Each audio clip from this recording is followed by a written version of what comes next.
And we begin with the latest on the battle for abortion rights, as the state Supreme Court has temporarily blocked a measure by lawmakers to ban abortion at about 6 weeks. The fetal heartbeat law took effect in June after the U.S. Supreme Court overturned Roe v. Wade, but will now be on hold as the state considers its constitutionality.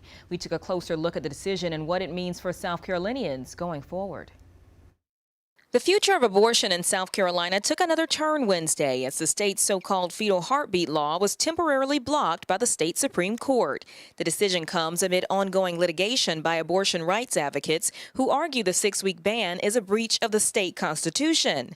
Molly Rivera is with Planned Parenthood, one of the litigants. We're looking at South Carolina's state constitution that we believe has an explicit right to privacy and equal protection that includes the right to make private medical decisions. But state officials are pushing back, with the governor's office saying in a statement, "We always knew we'd need to fight. We did so successfully in federal court and are confident we'll prevail at the state level."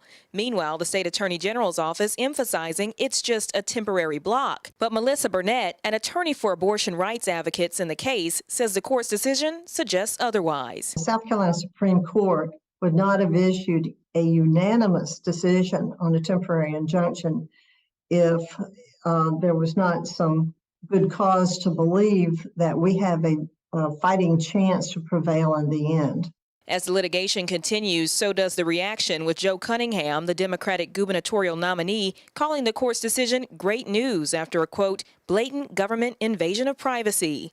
Meanwhile, anti-abortion advocates say it will do more harm than good. In the course of that temporary injunction, there's a real distinct possibility that numerous innocent lives will be lost in the process. So that's if it were a 1-hour injunction, it would be 1 hour too many. Well, we did request an interview from the state attorney general, his office saying they will not comment further on pending litigation. It is unclear how long court proceedings for this case could continue, but attorneys for Planned Parenthood say they're expecting the state will attempt to have the temporary block on the fetal heartbeat law lifted, efforts they say they'll fight against.